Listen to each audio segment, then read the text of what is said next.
Shalom, Israel. First off, I want to start off by saying Barakati Yahweh, Ba'ashem Yahawashi, Ba'ashem Rakakwadash.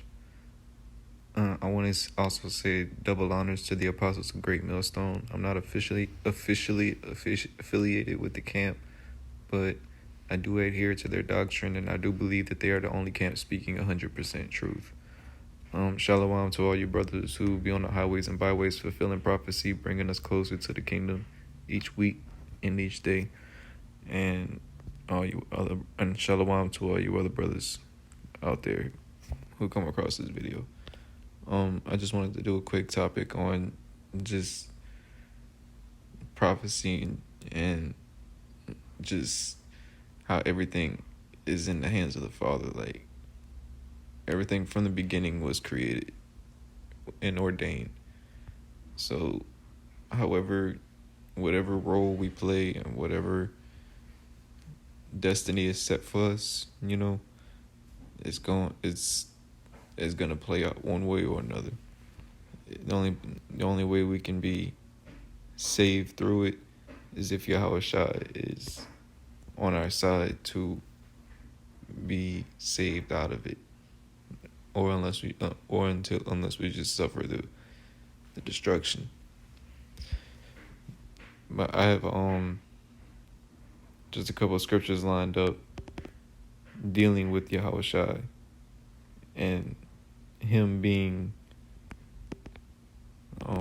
head and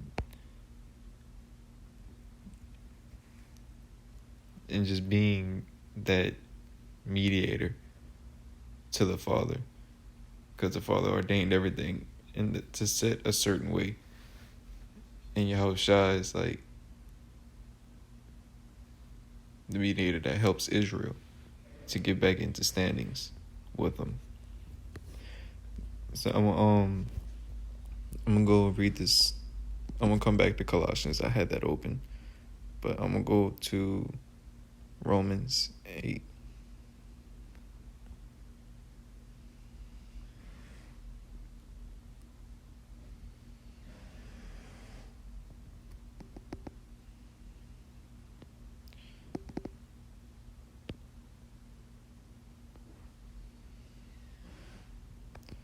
All right. Romans 8:29 through 33. The point is in 33, because there's the elect of Israel that's going to be saved. But 29 through 32 kind of gives an outlining understanding of what I'm trying to get to. So Romans 8:29. For whom did he foreknow, he also did predestinate to be conformed to the image of his Son.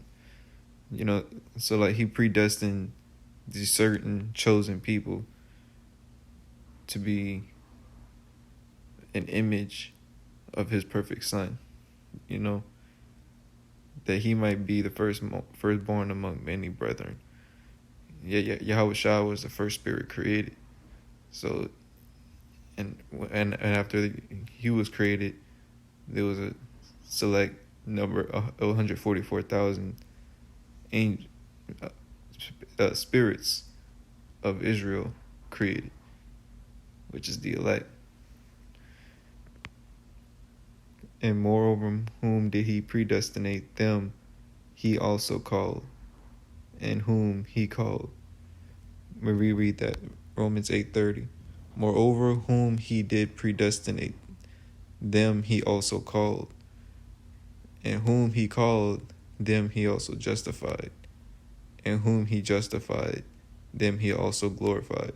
So, going back to 29, he predestinated these spirits to be conformed to the image of his Son. The Father gave him the power to create. That he may be the firstborn among many brethren. Moreover, whom he did predestinate, them he also called, and whom he because those brethren gave children, so they're all gonna be called to knowing who they are. But in whom he called, them he also justified. So he justified them, because the children will end up going off. But I'm just speaking in terms of like the generations of Israel. But speaking in context of this passage that I'm reading, there was Yahawashi, and then there's the elect. Yahawashi was to be the elder brother of these elect because he was the firstborn, the first spirit created. And so with that, he would have dominion over, and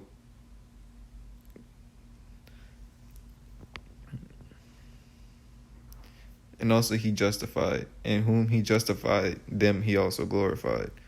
So you know how big brother be with little brother, you know what I'm saying? Come on. What shall we then say to these things? If Yahweh be for us, who can be against us? If Yahweh shall be for us, who can be against us? He that spared his own son, but delivered him up for us all, how shall he not with him also freely give us all things? How shall he not with him also freely give us all things? So, he put his son through what he did, but he lifted him up and gave him the credibility to sit at his right hand.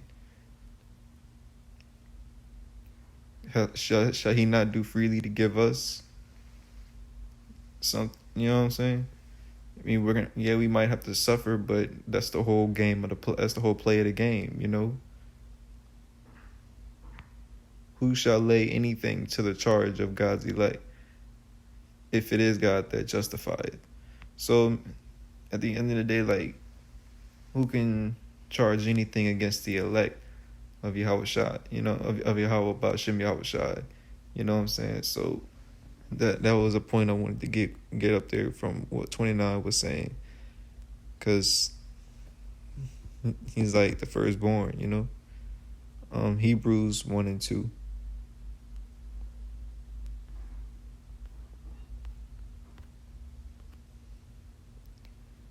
Hath in these last days spoken unto us by his Son, whom he hath appointed heir of all things. See, because like after he bared the cross and he died for us, to understand who we are again and come back 100% back to the truth, so we can become gods again. He was appointed heir of all things, by whom also he made the worlds. You know what I'm saying? Made the earth and all the things in it. Like he had done that, so of course he's gonna have to have the dominion to sit on the right hand of the Father. You know what I'm saying? At some point in time, but he had to suffer through it, just as we got to suffer through it. Dealing with today, Colossians 1, and I'm gonna go to Isaiah real quick.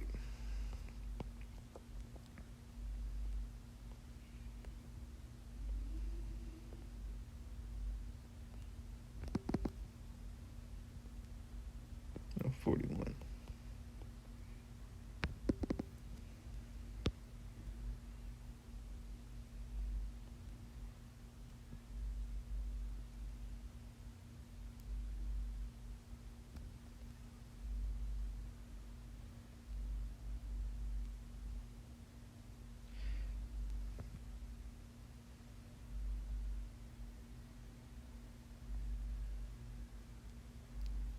All right. Isaiah 41:26. Who hath declared from the beginning, that we may know, and before time, that we may say he is righteous? Yea, there is none that showeth, yea, there is none that declareth, yea, there is none that heareth your words. Let me read that. I'm going to read that again. Hold on. Who hath declared from the beginning, that we may know, and before time, that we may say he is righteous? See, we gotta read carefully when we going through this. Who hath declared from the beginning, that we may know,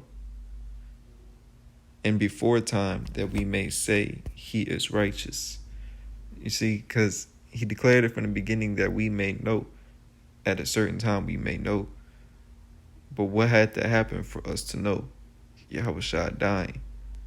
And before time that we may say he is righteous. How do we become righteous? By really doing the best we can now, by dealing with these scriptures, studying, and doing not just doing the laws, but really, well, not just studying the law, but really doing the law.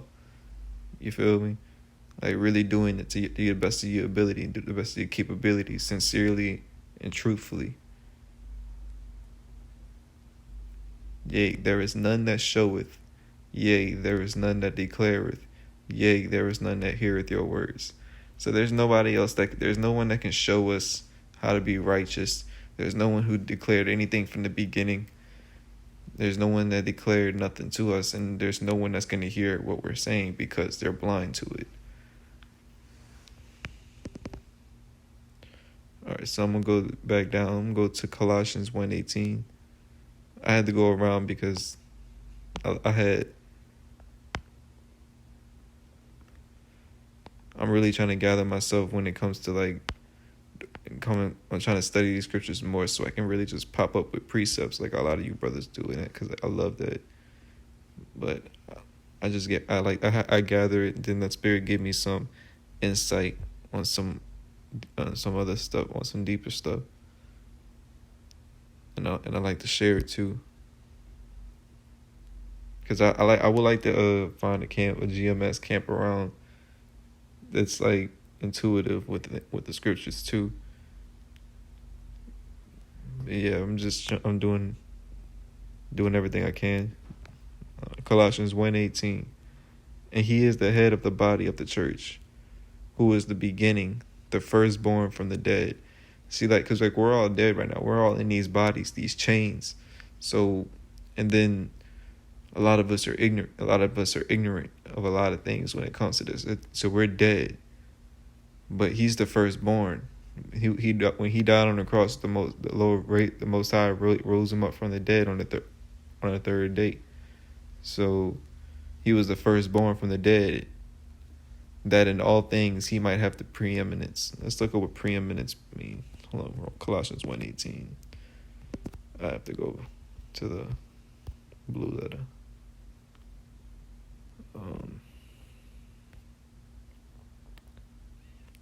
And he is the head. Let's go to preeminence.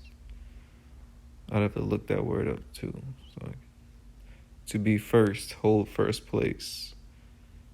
You know what I'm saying? So yeah, see, he's the first. So he could be, in all things might have the preeminence. You know, he have the authority to be the first head, like the first spirit, as he is. For it pleased the Father that in him should all fullness dwell. So the only way to get to the Father is to go through the Son. You know, that's what Yahawashi, you get Barakatah. You know what I mean? You always got to give honor to those names, both of them, sincerity and in truth. But yeah, man, that's some of the scriptures I got right now. You know what I'm saying? I got a lot of these, but these are like with the creation, like dealing. Let's go do it. Let's go Mark 6, Mark 10. Go to Mark 10.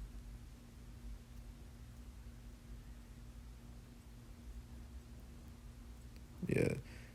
See, it's just that I'm trying to put together some scriptures because I'm about to go ahead and do one about the creation, about like how the order was from the beginning and how things is going to be in the kingdom.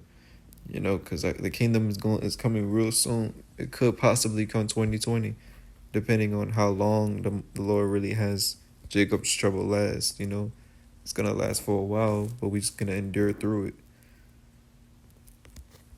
Just praying that we all be part of that hopefully elect. You know what I mean? That's the whole part of this journey. Just hoping that we're part of the elect to get up into the chariots to surpass the destruction.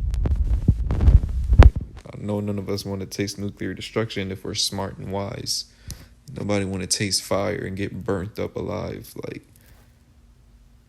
But It's all necessary to bring down this E-man and be able to rule, because as it says in the Apocrypha,